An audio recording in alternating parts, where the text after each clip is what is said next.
वंदे मातरम। आप सभी का नेटवर्क 10 में स्वागत है। मैं हूं संजय गिरी गोस्वामी और लगातार हम कोरोना जैसी महामारी से लड़ने के लिए धरातल पर क्या प्रयास चल रहे हैं इसे लेकर अधिकारियों के बीच में जा रहे हैं। साथ ही पुलिस के द्वारा क्या क्या तैयारियां की जा रही है, क्योंकि लॉकडाउन का पालन कराना भी एक बड़ी चुनौती है। उसके अलावा भी कालाबाजारी और भी बहुत सारी समस्याएं हैं। और अब की बार जिस तरीके से पुलिस की छवि निकल कर आई है, वास्तव में वो सराहनीय है। हर कोई डॉक्टर के साथ साथ पुलिस की भी उतनी ही तारीफ कर रहा है, क्योंकि पुलिसकर्मी भी जान हथेली पर रखकर इस कोरोना जैसी महामारी से लड़ रहे हैं। इसी कड़ी में हमारे साथ एक खास मेहमान जुड़े हैं और ये वैसे भी खास हैं क्योंकि जब हम इनके बारे में आपको बताएंगे तो आप भी बोलेंगे कि इनके जज्बे को सलाम करते हैं। ये हमारे साथ आदित्य वर्मा जी कासगंज से एसपी हैं और अभी कोरोना जैसी महामारी के बीच में इनकी धर्मपत्नी भी इस महामारी के अंदर चली गई और उसके बाद भी ये वापस आए नौकरी पर और फिर दोबारा से कोरोना से लड़ाई लड़ने लगे, क्योंकि इन्होंने सारी चीजें देखी हैं। घर के और भी परिवार में इनके कोरोना बुरी तरीके से फैला हुआ था, लेकिन जो पुलिस की एक ड्यूटी है उस ड्यूटी को करने के लिए बहुत सारी चीजें इन्होंने साइड कर दी। आदित्य वर्मा जी, आपका बहुत बहुत स्वागत है। जी नमस्कार Sanjay ji, thank you very much. जी आदित्य जी, एक तो हमें एक दुखद सूचना पता लगी, हम उसके बारे में भी आपसे जानना चाहेंगे कि कोरोना में क्या हुआ और वर्तमान में जो कोरोना की स्थिति है कासगंज के अंदर वो कैसी है। देखिए, अभी दिनांक 20 अप्रैल 2021 को मेरी पत्नी जो है कोरोना से उनका निधन हो गया और सभी लोगों द्वारा बड़ा प्रयास किया गया, लेकिन दुर्भाग्यवश वो नहीं बच सकी और उसी 10 दिन के अंदर ही मेरी साली भी कोरोना से ही एक्सपायर हो गई। तो दोनों सगी बहनें जो हैं 10 दिन के अंदर ही एक्सपायर हो गई और सभी कुछ कोशिश की गई लेकिन नहीं बच पाया। तो इसके साथ ही बाकी चीज़ें जो जैसा आपका कहना है कि कोरोना के लिए क्या तैयारियां हैं हम लोग पुलिस की तरफ से, तो पहला काम तो ये है कि हम लोग स्वयं को बचाएं और उसके लिए हमारे इधर सभी जवानों को टीकाकरण हो गया है और सभी लोगों को उनके लिए सैनिटाइज़र मास्क का उपयोग के विषय में उनको हम लोग लगातार टोकते रहते हैं और थानों का इंस्पेक्शन करते समय भी हम लोग निर्देशित करते हैं कि किसी भी प्रकार से कोई लापरवाही ना हो। अगर कोई छुट्टी गया है तो छुट्टी से वापस आने के पहले अपनी RT-PCR की रिपोर्ट लाए और 72 घंटे पहले की रिपोर्ट लाए, जैसा कि एयरपोर्ट में होता है उसी प्रकार से हमारे तो जब छुट्टी से वापसी करेगा अपनी रिपोर्ट वहाँ से RT-PCR की रिपोर्ट लेके आए, उसके बाद ही हम लोग उसकी आमद कराएंगे।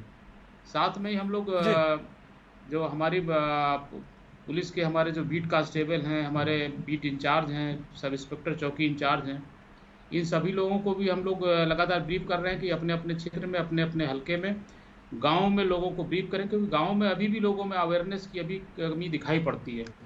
तो हमारा दायित्व है कि हम सभी लोग मिलकर गाँव के लोगों को भी ब्रीफ करें। एक तो ये हमारा अवेयरनेस का कार्यक्रम हो गया, दूसरा हमारा इन्फोर्समेंट का है कि जैसे समय समय पर दिशा निर्देश दिए जाते हैं उनके अनुसार भी हम लोग जो है मास्क न लगा के चलने वाले और दुकानों पर जो भीड़ भाड़ करने वाले उन सब के खिलाफ हम लोग कार्रवाई करते हैं। कार्रवाई का मतलब ये नहीं कि हम उनके साथ बदतमीजी करें, उनको जागरूक भी करते हैं। साथ में जो नहीं मानता है तब हम लोग उसमें पैनल कार्रवाई करते हैं, लोगों पर पेनल्टी लगाते हैं और हमारे सब मेनली हम लोग इन्फोर्समेंट का काम यही है कि हम लोग अधिक से अधिक मात्रा में लोगों को जागरूक करें और लोगों को बाध्य करें कि वो लोग मास्क पहने और मास्क पहन के अपने शरीर को अपने जीवन को कोरोना से बचाएं। साथ में एक चीज़ और हम कर रहे हैं, अगर जी जी आदित्य जी बोलिए। जी, जो हमने अपने घर में देखा, जिस विपत्ति के हम शिकार हुए, जो हमारे घर की स्थिति है, उस स्थिति को देख के लगा कि नहीं, जिनके घर में लोग कोरोना से जिनका निधन हो जाता है उनको बड़ा कष्ट होता है और उनकी स्थिति बहुत ख़राब होती है। मैंने देखा कि लोग जो है उनके परिवारीजन भी उनके घर नहीं जाते हैं, रिश्तेदार भी नहीं जाते हैं, कोई उनको तसल्ली दिलाने भी नहीं जाता है। तो मैंने एक काम किया यहाँ पे कासगंज में स्पेशली कि मैं जो भी कोरोना से जिनका निधन हुआ है मैं उनकी सूची बनवा रहा हूँ सभी स्रोतों से। तो मैंने उनके घर में जाके उन लोगों को सांत्वना देने का भी काम किया है, जिससे कि उनको लगे नहीं कि इस बात को लगे कि नहीं उनके साथ सभी लोग हैं और किसी भी प्रकार की कोई समस्या होती मैं उनसे अवगत होता हूँ। उनके घर में जाके माता पिता या पति एक्सपायर हो गया तो पत्नी है, पत्नी एक्सपायर हो गई तो पति हैं, इन लोगों को मैं उनको सांत्वना भी देता हूँ, जिससे कम से कम उनको एक समाज में एक अपने दुख दर्द बताने का अवसर प्राप्त होता है। ये नहीं, बिल्कुल आदित्य जी, बहुत ही अच्छी पहल है ये, और क्योंकि आपके साथ बीती तो इसलिए आप सब जी चीज़ें कर रहे हैं। बहुत सारी जी बातें जी अगर हम देखें आदित्य जी, क्योंकि कासगंज भी एक तरीके से ग्रामीण क्षेत्र हम कहेंगे, बहुत ज़्यादा उधर भी आता है। जी ऐसे में जी जी जो पुलिस के लिए चुनौतियां ज़्यादा बढ़ जाती है। तो अभी बीच में भी जैसे हम देख रहे थे कि गांव के अंदर दवाइयों की किल्लत बहुत ज़्यादा रहती है। तो उसे लेकर जी क्या पुलिस के द्वारा भी, क्योंकि प्रशासन भी करता है, तो पुलिस के द्वारा भी ऐसी कोई व्यवस्थाएं की गई है कि जिससे किसी मरीज को अगर दवाइयां नहीं मिल पा रही तो वहां पर पहुंच जाए, या वो कहीं कंप्लेंट करे, शिकायत करे। उसके अलावा काला बाजारी की भी बहुत ज्यादा समस्याएं रहती है, उसे लेकर भी हम जी जानना चाहेंगे जी कि आपने उसके जी लिए हाँ क्या हाँ, व्यवस्थाएं की है। जी जी जी हमारे यहाँ जिलाधिकारी महोदय द्वारा जो है मुख्य चिकित्सा अधिकारी और मुख्य चिकित्सा अधीक्षक के साथ इस प्रकार की मीटिंग करके उनसे गांव में दवाओं के वितरण के संबंध में पैकेज तैयार कराए गए हैं, जिसमें जी गांव के जो आंगनवाड़ी के कार्यकर्ता हैं और भी अन्य जो निचले स्तर पर कार्यकर्ता हैं, उनके माध्यम से गाँव में दवा बंटवाने की भी कार्रवाई जिलाधिकारी महोदय द्वारा की जा रही है। और जहाँ पर पुलिस की अपेक्षा पुलिस का सहयोग अपेक्षित है, वहाँ पर हम लोग लगातार अपेक्षित मतलब सहयोग भी प्रदान कर रहे हैं। साथ में मैंने भी सोचा है कि जी जो मेरा स्तर है, जो मेरे वेतन है, मैं अपने वेतन का महीने में 10,000 रुपये की दवाएं मैं स्वयं खरीद के मैं लोगों को बांटूंगा। जो मेरी हैसियत है, मैं अपनी हैसियत के मुताबिक मैं महीने में 10,000 रुपये की दवा उन लोगों को बांटूंगा जिनके पास मैं नहीं पहुंच पाता, जिनके पास साधन नहीं है। मैं ऐसा भी करूंगा, मैंने सोचा है। नहीं, बिल्कुल आदित्य जी, आपने बहुत अच्छी पहल कर रखी है, और वास्तव में नेटवर्क 10 भी आपके जज्बे को सलाम करता है। और Aditya thank ji, you very बहुत सारी चीज़ें हैं आप लगातार कर रहे हैं, बहुत सारे प्रयास आप कर रहे हैं। अगर हम देखें वर्तमान में वहाँ बेड की स्थिति को लेकर आप क्या कहना चाहेंगे, चाहे वो ग्रामीण क्षेत्र की बात हो या शहरी क्षेत्र की बात हो। जी, मैं आपका प्रश्न समझा नहीं, दोबारा बताइए जरा। मैं कह रहा हूँ कि अभी जो वर्तमान में जिस तरह कोविड को लेकर बहुत जगह बेड की समस्याएं थी, ऑक्सीजन की समस्याएं थी, तो अभी वहाँ ग्रामीण क्षेत्रों में या शहरी क्षेत्रों में क्या स्थिति है। नहीं, यहाँ पर किसी प्रकार की ऑक्सीजन से संबंधित कोई भी समस्या उत्पन्न नहीं हुई।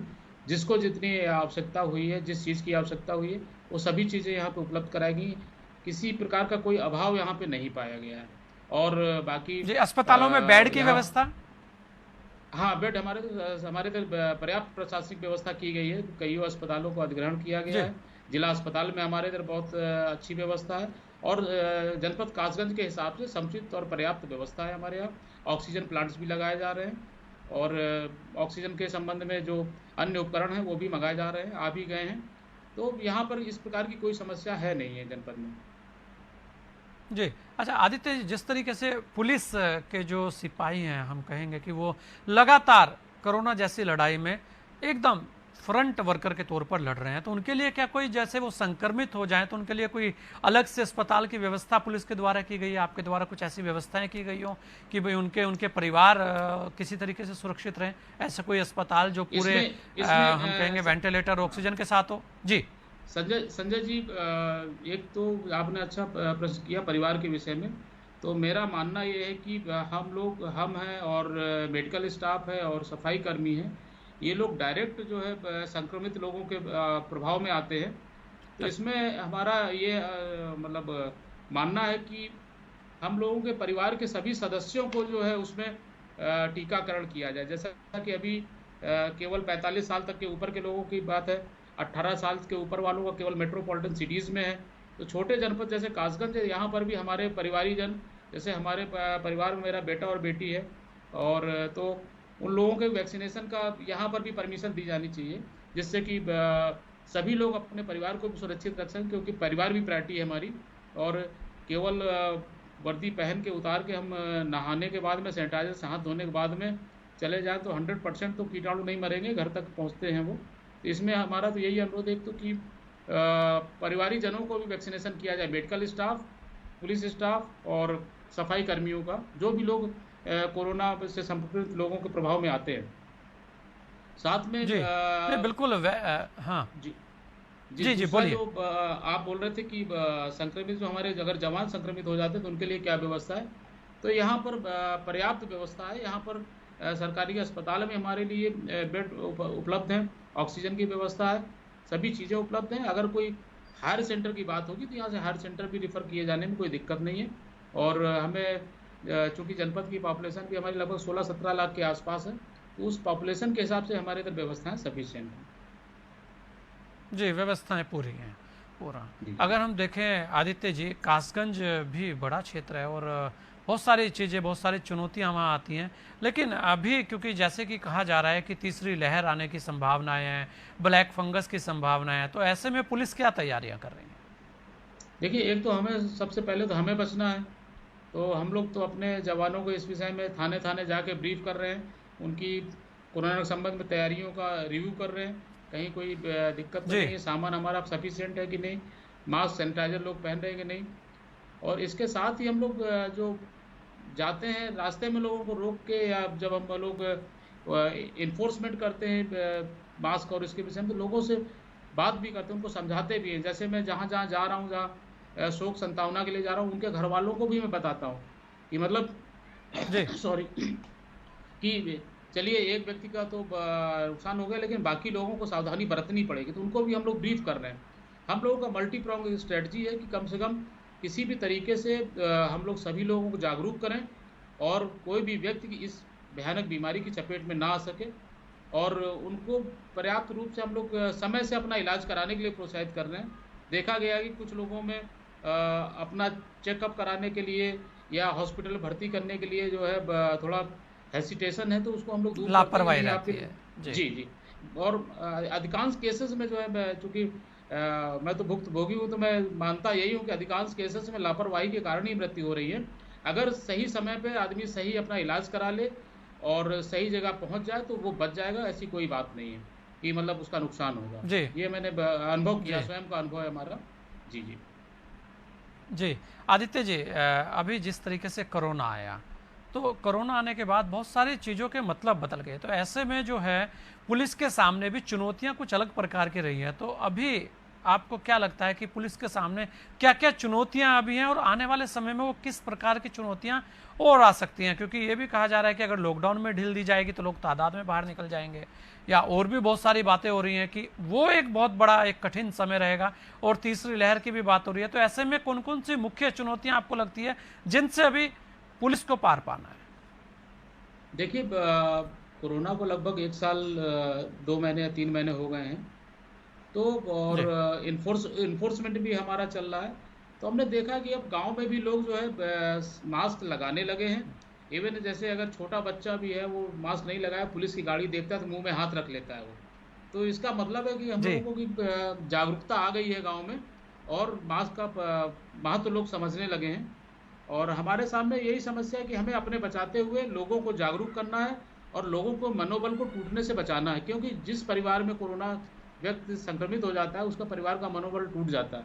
तो सबसे हमारे लिए ये भी ज़रूरी है कि अब उनका हम मनोबल टूटने से बचाएं, उनको प्रोत्साहित करें कि नहीं, आप अपना इलाज कराइए, आपके इलाज के लिए पूरी व्यवस्था है और आप स्वस्थ हो जाएंगे। क्योंकि आदमी घबरा जाता है, जब नाम कोरोना सुन लेता है तो वो घबरा भी जाता है।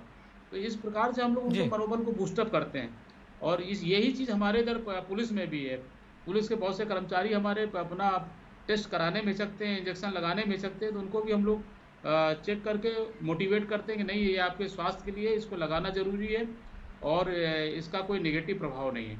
तो इस प्रकार से यही जी, हमारे चुनौतियाँ हैं कोरोना के समय। बाकी और अभी इस प्रकार का और कोई अन्य चुनौती नहीं। लेकिन इसके साथ-साथ एक चीज़ और सामने आ रही है कि जिन परिवारों के लोग जो है जिनका निधन हो गया है, उन परिवारों के लोगों को साइकोलॉजिकल ट्रीटमेंट भी देना बहुत ज़रूरी है और उसके लिए व्यवस्था की जाए। क्योंकि मेरे पास कई लोगों के फ़ोन भी आए, कई प्रकार के फ़ोन आए, जो जिनके या तो पति एक्सपायर हो गए या पत्नी एक्सपायर हो गई। उन लोगों की आप मनोदशा सुनेंगे तो बड़ी पीड़ा होगी आपको। तो मेरा तो जी, एक और सबमिशन ये है कि हर डिस्ट्रिक्ट में इस प्रकार के काउंसलर टाइप के भी अपॉइंट हो जाएँ कि जो साइकोलॉजिकली लोगों को ट्रीट भी कर सकें, क्योंकि उनको साइकोलॉजिकल ट्रीटमेंट की ज़रूरत भी है, काउंसलिंग की ज़रूरत भी है। अन्यथा उनको बहुत दिक्कत होगी। जी। जी। नहीं, बिल्कुल आपने अपना समय हमें दिया आदित्य जी। क्या अपील आप कासगंज में करना चाहेंगे अपने पुलिस के जवानों के लिए भी और कासगंज के लोगों के लिए भी? मैं तो यही करना चाहूँगा कि मैं बिना किसी डर के, बिना किसी भय के गांव-गांव जाऊं और लोगों के बीच में बैठूं, उनको समझाऊं कि आप अपने स्वास्थ्य और अपने जीवन के महत्व को पहचानें। आपका जीवन देश के लिए, समाज के लिए बहुत महत्वपूर्ण है और आपके परिवार के लिए बहुत महत्वपूर्ण है। जिस परिवार से कोरोना में किसी की हानि हुई है, उसका संकट जो है हर आदमी इवैल्यूएट नहीं कर सकता है। लोग स्वयं गलती ना करें, दूसरों के साथ हुए हादसों को देखकर शिक्षा लें और अपने जीवन को बचाएं। जी, बहुत बहुत धन्यवाद आदित्य जी, आपने अपना समय हमें दिया। थैंक यू वेरी तो मच। ये थे हमारे साथ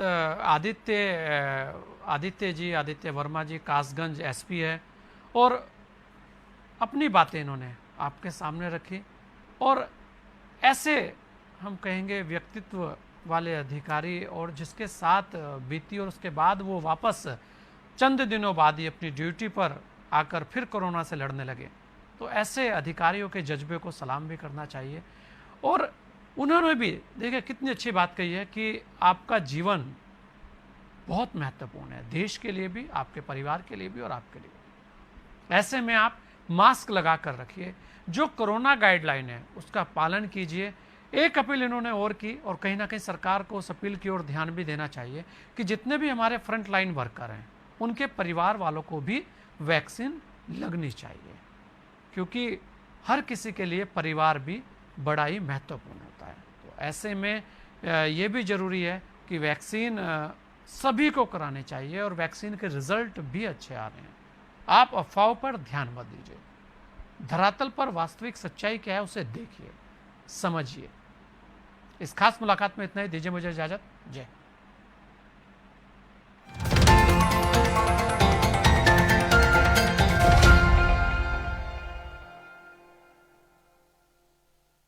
सारा आलम सो जाए तुम मुझसे। अब चाहे रब रूठे या बाबा, यार अब मैंने तो हाँ कर दी। उनको लगता है कि अगर यार कोई घर पे आ गया और ऐसे चले जाए, तो धर्म पत्नी डिसाइड कर देती है कि कहाँ जाना है। जो पत्नी है वो तो आपकी अर्धांगिनी है, आपकी सुख दुख की साथी है।